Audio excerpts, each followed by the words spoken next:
Hello YouTube, I am the Planet Rocks and welcome back to another playthrough of Chess of Blades, and we're doing the Franz route. Just a quick reminder to subscribe to my channel, hit the bell for notifications, and please do like this video. You can also follow me on Twitch and Twitter. You can also like and follow my page on Facebook. Without further ado, let's begin. I roll over hazily under the covers. Are those birds I hear outside? Ugh. Reluctantly, I pull my head out from the sheets like a bear emerging from hibernation. Gentle sunlight streams in through the window, suggesting that the morning's finally arrived. Franz? After rubbing my eyes, I glance around the room curiously. No one's here. It wasn't just a dream, right? Then my gaze falls upon a piece of paper lying at the foot of the bed. I reach out to pick it up, squinting at the casually scrawled words. Don't go anywhere, kitten. Oh, really? You can go gag on a pile of cocks, you complete bastard. I crumple up the note and toss it towards the wall. He really thinks I'm just going to wait around for him during the day? Well, he's wrong. It's broad daylight out, and I can handle myself well enough. I don't need him to be my babysitter. Grumbling irritatedly under my breath, I slip out of bed and set about grooming and redressing myself, trying to process the events of the previous day in the meanwhile. So one of the ambassadors was assassinated, huh? How on earth are they going to keep that a secret from the guests? And what about the other ambassadors? I wonder if this is Linnaeus's job to deal with. He did give me that strange look last night. Is it possible he caught on to what Franz was doing? This is all too much of a mess for me. Muttering to myself, I leave my room and head out into the hallway. The sound of chattering voices echoes from downstairs, making me feel more at ease. I seriously doubt it can be that dangerous during the day. Most assassins wouldn't risk publicly attacking a target, especially not in an isolated castle like this with nowhere to really run. Heading down the corridor, I turn the corner while humming softly, keeping an eye out all the while. Is that a woman lying on the ground? She looks unconscious. What on earth happened to her? I hurry over, quickly kneeling down beside her. She seems to be an older woman dressed in exquisite finery, and why does she look so strangely familiar? She groans, her eyes struggling open. Now she looks even more familiar. Wait, hold on, she can't be. Eh? Rivian? Is that you? Sounding just as in disbelief as I am, she pushes herself up into a sitting position, staring at me in shock. Aunt Valora, I wasn't expecting to see you here. Especially not, on the ground. Your mother didn't mention a word about you coming to the celebration. I can't believe it. I let out a slightly nervous laugh. That's not really a surprise, considering Mother and Valora aren't exactly on the best of speaking terms, even though they're sisters. More importantly, why are you on the floor? Did something happen? I help Valora up to her feet, and she dusts herself off with a disgruntled huff, turning her sharp gaze onto me. Truth be told, I'm not completely sure. One moment I was on my feet, the next I was here on the ground. I think someone snuck up on me when I was leaving my room. You're saying someone attacked you? When she nods irritatedly in agreement, I feel beads of cold sweat break out on the back of my neck. So much for my theory of I'm completely safe in broad daylight. I don't appear to be missing anything, so I'm quite baffled as to what their motive was. Regardless, I was on my way to the Inquisitor's chambers to be briefed on something that apparently happened last night. My vacation has been ruined already, it seems. Ah, that's right. You're the King's main advisor on foreign affairs, aren't you? Yes, but if it weren't for the prestige and pay, you'd sooner catch me cleaning chamber pots than in this job. Tensions between us and our neighbors are at all-time highs, and things are only getting worse. I tense slightly at her words. If she doesn't know about the ambassador's death yet, well, let's just say I don't want to be around when she finds out. Although, why wasn't she immediately informed last night? It seems like something the king's foreign advisor would need to know as soon as possible. Was it just negligence, or did they want to get further in their investigation first? Deciding to spill the beans a little, I clear my throat with an awkward smile. Well, regarding last night's incident, it was a murder, actually. Yours truly happened to be in the wrong place at the wrong time, and I almost got detained as a suspect. Valora's eyes widen, her lips parting as she inhales a gasp. A murder? Oh, well, that's just delightful, isn't it? How did you get caught up in it? Sticking your nose in places it shouldn't be? She squints at me a little suspiciously, and I can't help but shrink back a little. Is she really thinking I'm involved with this? No, I was just in the gardens around the same time the murder took place nearby, you see. I didn't hear so much as a scream. It's almost disappointing, really. You'd better watch yourself more carefully, you know. Being your father's son won't excuse you from everything. Ah, she thinks I used father's name to wiggle out of being held as a suspect, does she? Well, she always seemed to like him a lot more than she likes Mother. Maybe a little too much, actually. I think she holds him in higher esteem than she does the king himself. Speaking of your father, do give him my regards when you get back home, won't you? It's a shame how little we talk after he retired. Yes, I'll try to remember to let him know. I'm sure he misses you too. Actually, Father absolutely despises Valora. I feel like he's called her a slimy old witch more than a few times. Probably better not to tell her about that, though. Of course. Well, I'll be on my way to get the details of this whole murderous affair then, and let the Inquisitor know some attacker of defenseless women is running around on the loose. Do take care, Rivian. I wiggle my fingers as she passes by, watching her elegant figure until it disappears around the corner. I swear, each time I talk to Valora, she looks at me like I'm sort of unruly child. Maybe I remind her of Mother too much, or maybe she just gives everyone who isn't Father that look.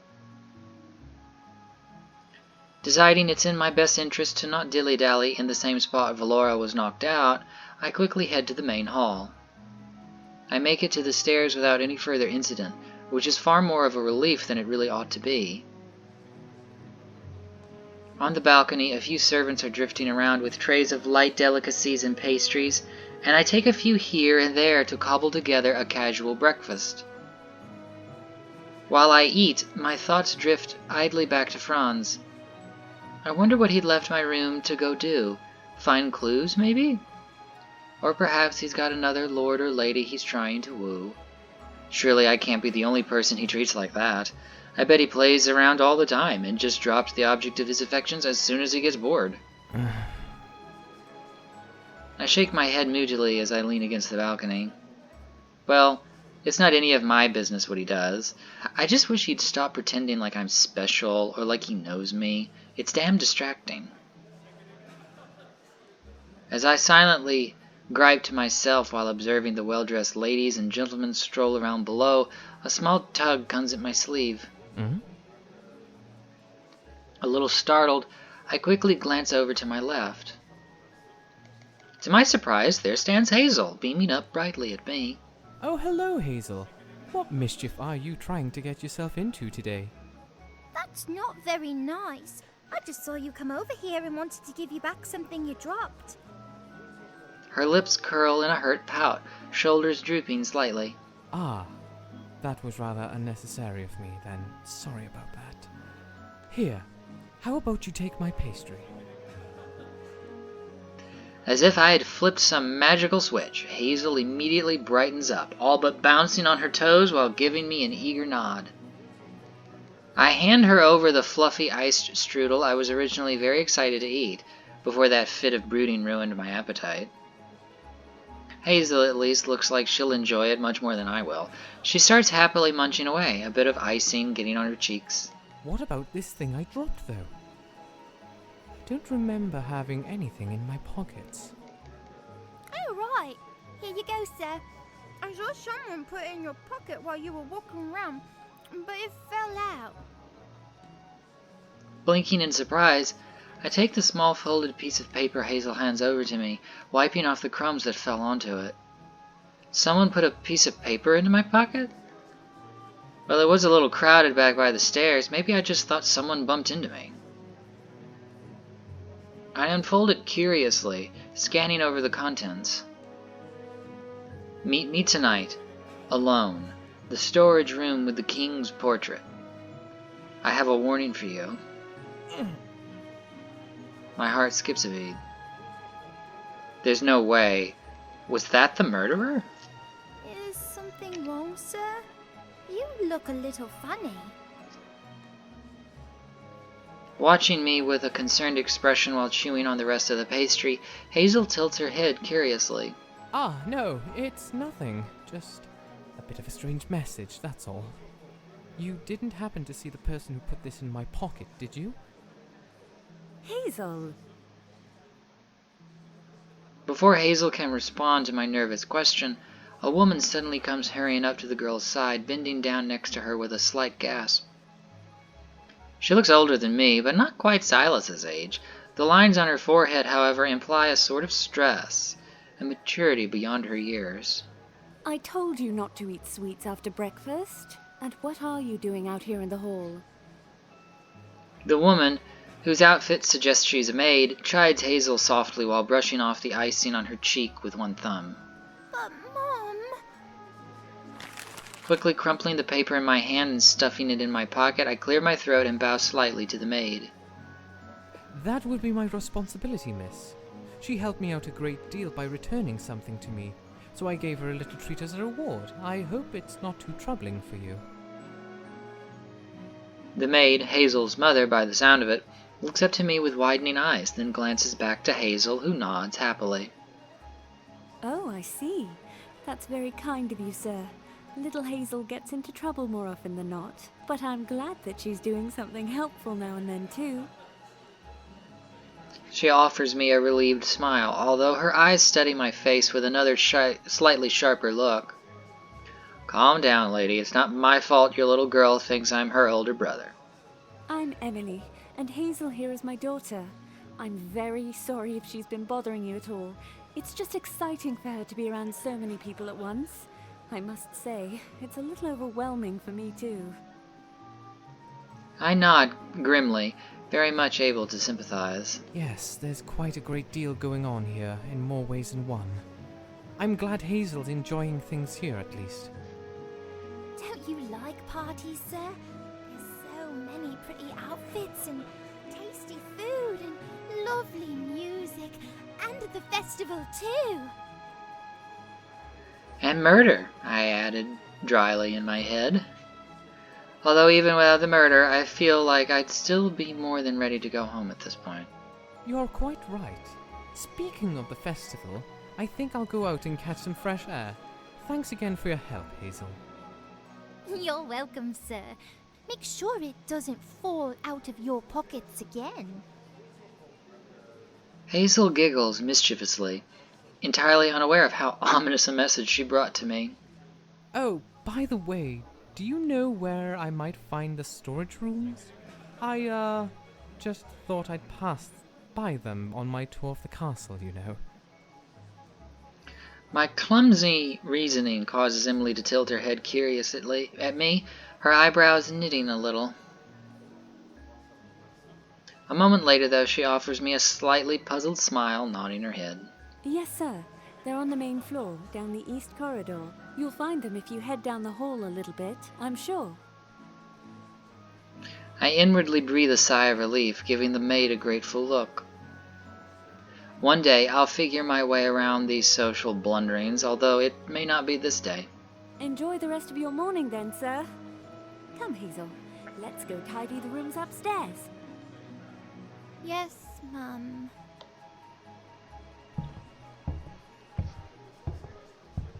Feeling slightly guilty for going out to the festival while poor Hazel's stuck inside, I offer the two a wave as we head off in different directions, then trot down to the main level. The note in my pocket is begging me to read it again, just to make sure I didn't mistake any of the words. However, I'm almost certain that it has to be tied to the murder case somehow, which, considering how close the message deliverer got to me, is more than a little unsettling. If I can catch Hazel again, maybe I can ask her if she saw who it was. There might be a clue there as to the murderer's identity, but would the actual culprit really dare to approach me if they thought I'd recognize them? It seems like an obvious trap to go meet whoever delivered the note, and yet it might be the only way for me to figure out the orchestrator behind all of this. I suppose I can put off the decision until this evening. It's going to weigh on me until then, though.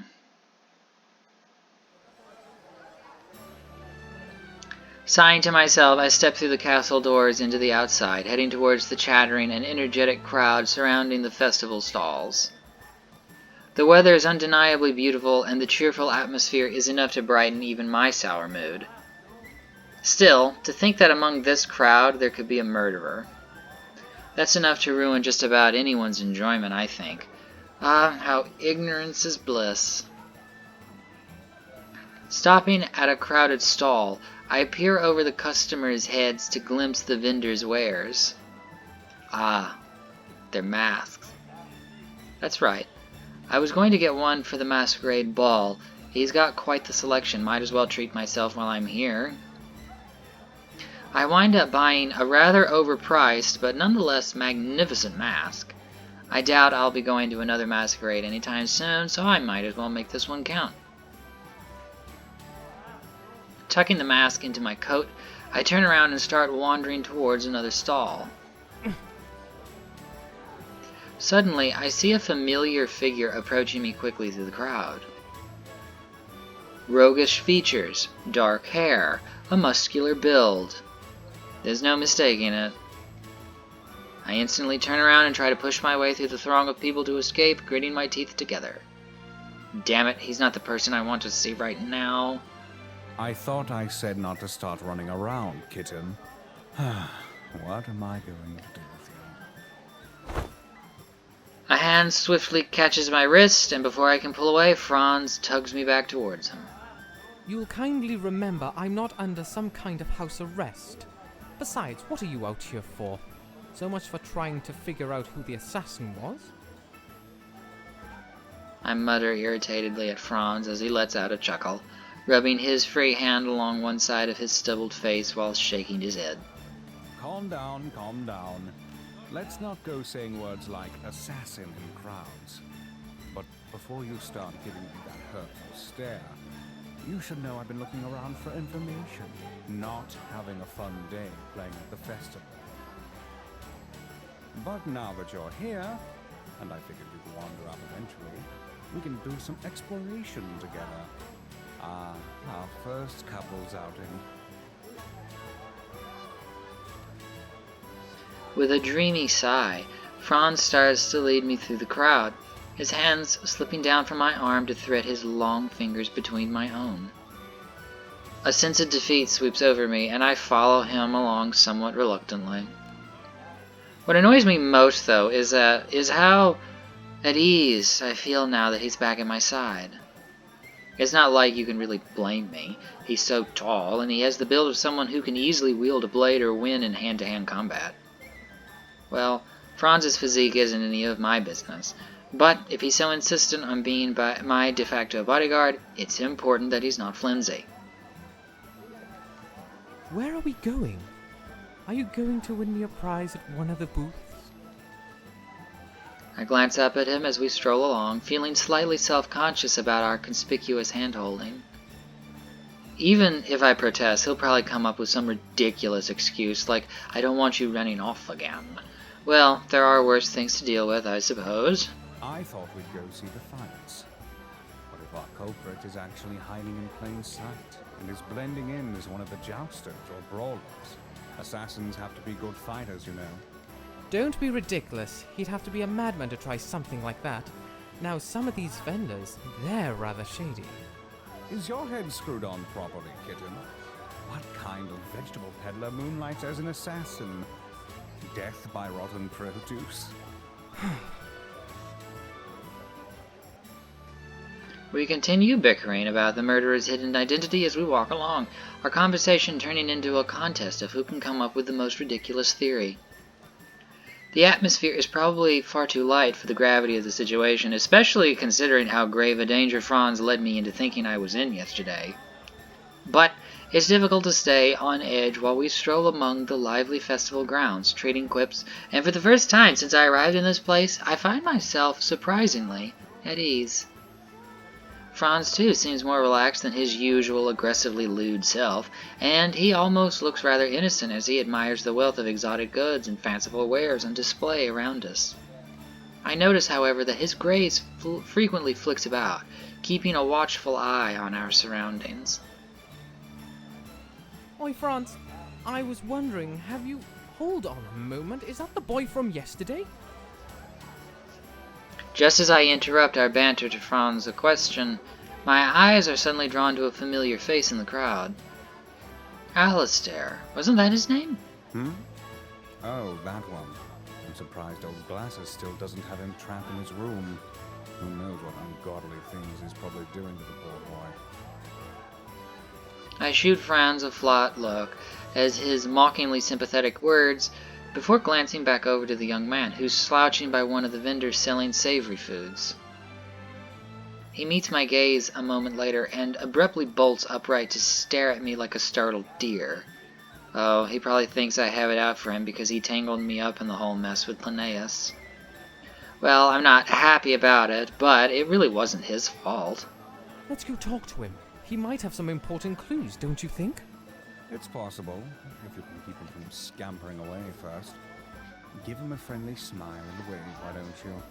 That constant glare of yours doesn't excite everyone as much as it does me, you know.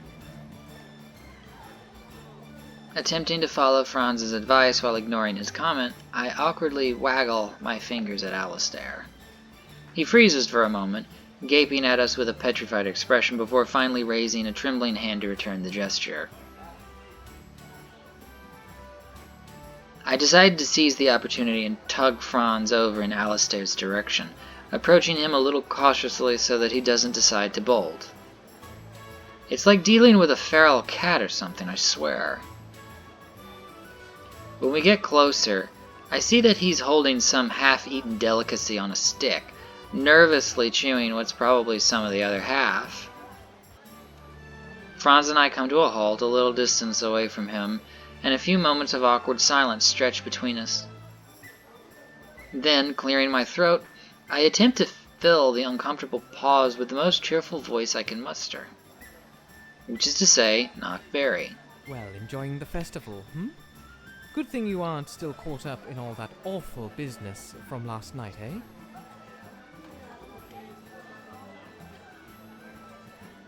He winces a little when I bring up yesterday's incident. Irk. I probably should have waited to mention that until later. Another sublime display of socialization, Rivian. Yes, sir. Truth be told, I'm here to avoid someone. Alistair swallows, his eyes dropping down to his feet. Avoid someone? Is Sir Four Eyes stalking you or something? Franz's tones sound somewhat more direct than I was expecting, as if he's impatient with Alistair's tentative way of speaking. Wasn't he the one who told me to be more friendly? No. It's my guardian. She's going to be in a very bad mood today, I think. He anxiously fiddles with the street food he's holding, looking rather unhappy. I have to say, if his meek way of speech wasn't so annoying, he'd almost be cute in a mousy sort of way. I see, I see. That's quite a shame. Well, we won't bother you too long, but I wanted to ask you a little more about last night, if you don't mind. Trying to work my way rather unsubtly back to the main point, I offer him an encouraging nod in an attempt to sound a little less aggressive. He shifts a bit uneasily, but doesn't seem as completely closed off as when I first brought it up, so I decide to take the plunge. About who you saw going into the gardens, besides me, obviously, was there anyone else? People who seemed suspicious or out of the ordinary? As I watch him intently, Alistair visibly hesitates, averting his gaze for a moment. Is he hiding something, or is it just his normal anxious attitude? I can't tell, damn it. Well, Rivian asked you a question, didn't he? Did you see someone suspicious, or didn't you? Or you were surely protecting someone. No, it's not like that, I swear, sir. I really can't say anything. You have to believe me. Franz's accusation makes Alistair suddenly tense up, the stick of food dropping from his hand as he takes a hasty step backwards. Grinding my teeth quietly, I elbow Franz in the side, letting out a pointed cough. No, we're not trying to accuse you of anything. Really, can't we just have a little chat about... It wasn't her. There's no way. Sorry, gotta go. Before I can so much as get another word out, the wide-eyed Alistair turns on his heel and dashes into the crowd at top speed. I stare in disbelief at his diminishing figure until it disappears into the throng of people. Damn, he's surprisingly fast for someone so small. So was that really necessary? If you had been any more direct with him, he probably would have soiled himself on the spot. Turning to glare up at Franz, I fold my arms over my chest, expecting a sheepish reaction. But instead, he just smirks slyly back at me, lifting his shoulders in an innocent shrug. Really? I thought it was quite effective. After all, he was so flustered that he practically blurted out who he was trying to protect. Her, is it? I suppose so. If you hadn't scared him off, we might have gotten a name. The fact that it's a girl doesn't narrow it down a whole lot, does it? Franz doesn't appear the slightest bit remorseful or even mildly apologetic, so I decide to save my breath, chastising him, and just shake my head. I think not everything here is what it seems to be, kitten. Let's not forget that we're all playing parts in a much larger game. And sometimes, if you don't attack your opponent while you can, you never get the chance to again. Rather than elaborating on his statement, he instead reaches out a finger towards my neck, tracing the tip horizontally along my throat, the gesture slow enough to be as much dangerous as it is suggestive. Right now, your position's better than you think it is. After all, our enemy believes you have a clue as to who they are. We just have to use that to our advantage.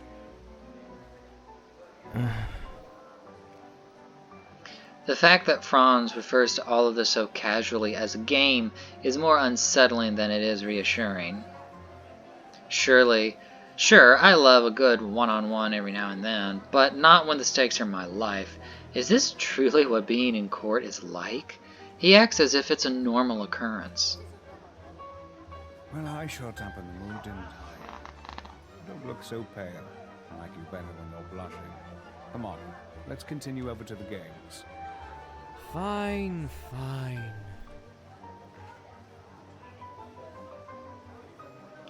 Still feeling slightly sobered, I follow Franz back out into the main crowd, which seems even larger now that it's around midday.